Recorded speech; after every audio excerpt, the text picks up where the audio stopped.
Histórico da qualidade. A história do homem e da mulher em busca de viver bem e preservar a espécie. A qualidade é um conceito que vem de priscas elas. No mundo antigo, qualidade era medir bem. Os egípcios, que dominaram o mundo por mais de 3.000 anos, desenvolveram a ideia de medir bem, porque precisavam medir com precisão as áreas que plantavam depois da cheia do Nilo. Medir serve para entender e controlar. Os egípcios também tinham como princípio criar grandes obras perfeitamente medidas e que ficassem para a eternidade. Cada faraó queria produzir uma obra mais grandiosa e mais perfeita. Medir para controlar. Cada pessoa que trabalhava com este princípio precisava ter orgulho da sua obra. Os historiadores já sabem atualmente que quem construiu os grandes monumentos egípcios não foram escravos. Esta é uma ideia de Hollywood. As pirâmides sendo construídas por escravos. Isso é bobagem. Os grandes monumentos egípcios foram construídos por trabalhadores livres e bem remunerados. Eles estavam criando produtos para durar para toda a eternidade. É de lá do Egito que vem o símbolo do Instituto Juran, que são 2 trabalhadores fazendo uma medição. Também o homem vitruviano de Da Vinci é um símbolo da perfeição. A qualidade do tempo antigo até a Idade Média foi praticamente a mesma coisa. Somente os nobres tinham acesso a produtos e serviços. E então aconteceu uma revolução. Durante a Idade Média, houve um aumento de produção em todos os sentidos. E as pessoas passaram a ter acesso a produtos e serviços. Daí surgiu uma classe média. Formaram-se, então, grupos de artesãos e mestres. Os trabalhadores trabalhavam com pessoas que já eram capazes e competentes, que eram os seus mestres, e obtinham um certificado de que eram artesãos. A qualidade, durante a Idade Média, torna-se arte. E a arte era inspecionada para ver se estava bem feita. Depois da Idade Média, durante a primeira Revolução Industrial, houve uma nova revolução. Adam Smith, quando escreveu A Riqueza das Nações, começa por explicar como funcionava uma fábrica de alfinetes. Durante a Revolução Industrial, a primeira na Inglaterra, houve a massificação da produção. E com isso, as peças dos objetos e dos produtos passaram a ter a necessidade de serem substituíveis. Quando uma peça se quebrava, ela podia ser substituída. A qualidade passou a ser sinônimo de inspeção, porque ao produzir pequenas peças que poderiam ser trocadas, era preciso inspecioná-las para saber que elas estariam sendo colocadas e serviriam quando fosse necessário. Na segunda Revolução Industrial, já nos Estados Unidos, então nós temos um engenheiro, Frederick Winslow Taylor, um dos maiores gênios da humanidade. E não sou eu que estou dizendo isso. Peter Drucker escreveu muitos artigos explicando como Taylor foi um dos maiores gênios da humanidade. Ele começou como um peão de fábrica, mas ele era obsessivo. Eu brinco dizendo que ele não gostava da mulher, porque quando ele terminava o seu trabalho, quando saía da fábrica, em vez de ir para casa, ele ia para a escola. E ele estudou. Passou 10 anos estudando engenharia e se tornou um grande engenheiro. Taylor criou o princípio que hoje é conhecido como The Best Way. O que é o The Best Way? Existe para cada atividade uma melhor forma de agir, uma melhor forma de fazer cada coisa. A produção pode ser programada racionalmente. No entanto, muitos dos seus críticos disseram que ele mostrou que havia uma separação muito clara entre os planejadores e os executores. Os engenheiros planejam e os trabalhadores executam. Qualidade passa a ser uma necessidade. E com o aumento da produção, aos poucos ela vai se tornando cada vez mais cara. No início do século XX, um estudioso chamado Shewhart introduziu o conceito de que era possível diminuir os custos fazendo uma inspeção por lotes. Inspecionavam-se apenas algumas peças e, estatisticamente, se chegava à conclusão que todo o lote estava bom. Shewhart, na década de 1930, trabalhou com William Edwards Deming, um rapaz que, bem jovem ainda, na década de 30, estava fazendo um doutorado. E Shewhart era o seu orientador. Eles introduziram o princípio da estatística e o conceito de verificação por lotes.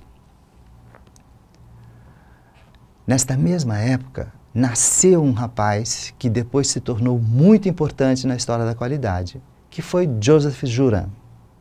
Juran, durante a guerra, era um jovem técnico e se preocupava em que as coisas fossem muito bem feitas.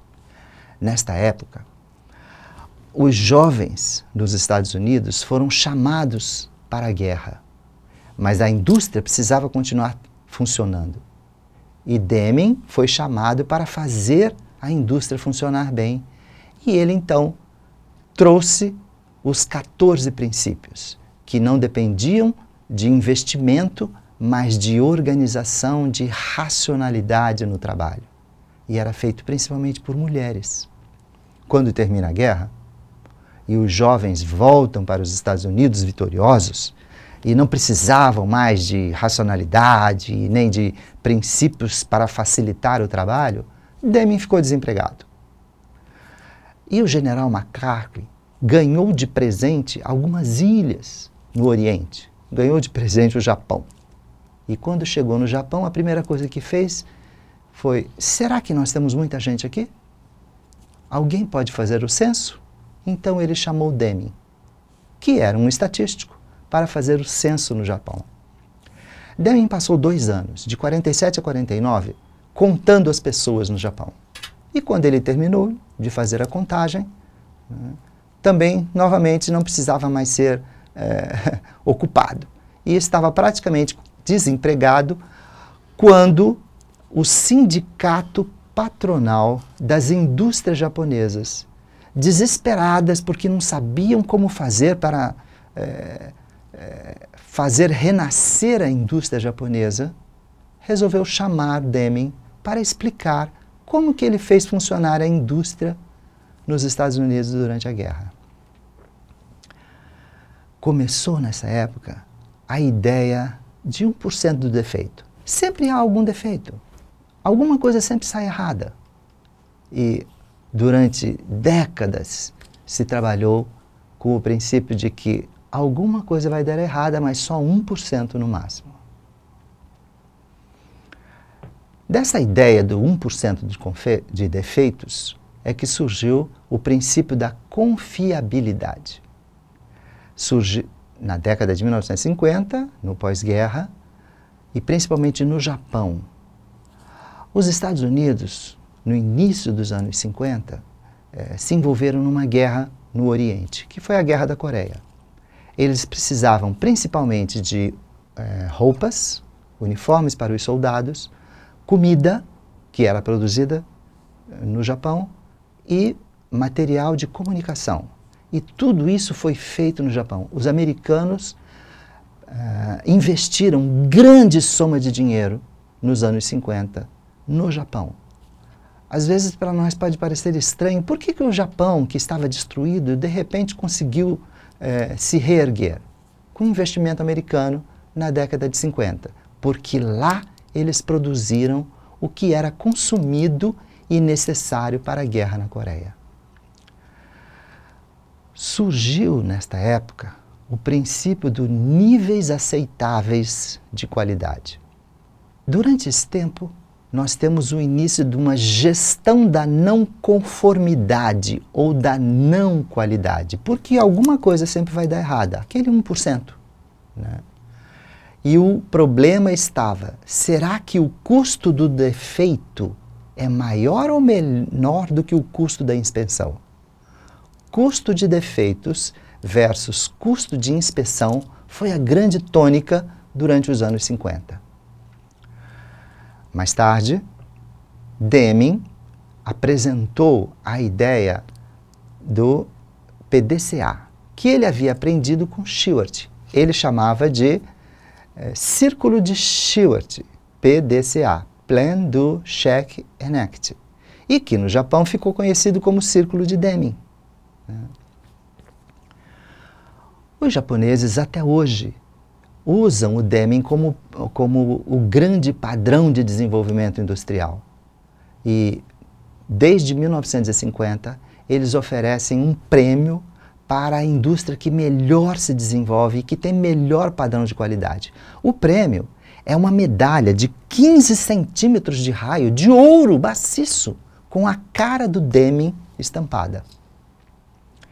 Em 1954, para tentar alavancar as ideias, eles convidaram Juran, que agora já era um engenheiro conhecido nos Estados Unidos, e ele apresentou para eles um novo princípio, chamado de Trilogia Juran. Tem início a era da garantia da qualidade, e o princípio de Pareto é popularizado. O princípio de Pareto sugere ou declara de forma enfática que a maior causa dos problemas se deve a muito pequenas causas. Os 14 princípios de Deming são então conhecidos e debatidos e surge o Total Quality Control, que é o anterior ao TQM, Total Quality Management. Vamos falar um pouquinho sobre qualidade no Japão. Né? Deming foi para o Japão trabalhar no censo e é convidado por Kaoru Ishikawa para fazer uma palestra para os gestores da indústria japonesa em 1949, e todos ficam encantados com as suas ideias porque ele diz, não é preciso investir nada. O Japão não tinha dinheiro para investir. E os 14 princípios foram apresentados para os industriais no Japão. E em apenas 6 semanas, eles conseguiram fazer com que a produtividade crescesse 30%. Produtividade na indústria cresce 1% ao ano. E é muito. Crescer 30% em 6 semanas foi um milagre. Entre 1950 e 1973, apenas 23 anos, o Japão se transformou numa potência industrial. Ishikawa presidia o sindicato dos empresários, os sindicatos dos diretores, dos gerentes das empresas. E em 1950 foi introduzido no Japão o PDCA e surgiu o Prêmio Deming, que até hoje existe e é muito bem conceituado. Em 1962, Ishikawa, ainda aquele mesmo Ishikawa, introduz a ideia dos círculos de controle de qualidade. Vamos falar um pouquinho sobre o que estava acontecendo no mundo nesse mesmo período, né? Entre 1950 e 73, quando o Japão estava se desenvolvendo, de país destruído e sem indústria, até um país desenvolvido e altamente industrializado, o mundo estava usando cada vez mais energia e cada vez mais petróleo. E então, em 1973, aquele ano em que o Brasil cresceu 14,5%, e o ministro Delfim Neto, ministro da Fazenda, disse que havia um milagre brasileiro, naquele ano aconteceu um fenômeno mundial extraordinário, o primeiro choque do petróleo. O primeiro choque do petróleo foi terrível para o mundo. Os países produtores se reuniram e decidiram que não iam mais fornecer petróleo a preço baixo. E o barril salta de $1,80, 44 litros, $1,80, para $6, de um dia para o outro. Todos os países desenvolvidos entram em crise. Os Estados Unidos, nessa época, que tinham aqueles seus carrões imensos consumindo grandes quantidades de gasolina, tornam-se proibitivos. Os japoneses, com sua eficiência e capacidade de superação, com aqueles seus carrinhos minúsculos, altamente eficientes, literalmente invadem a América, chegando a comprar o Rockefeller Center, no centro de Manhattan. Os países desenvolvidos estão em crise.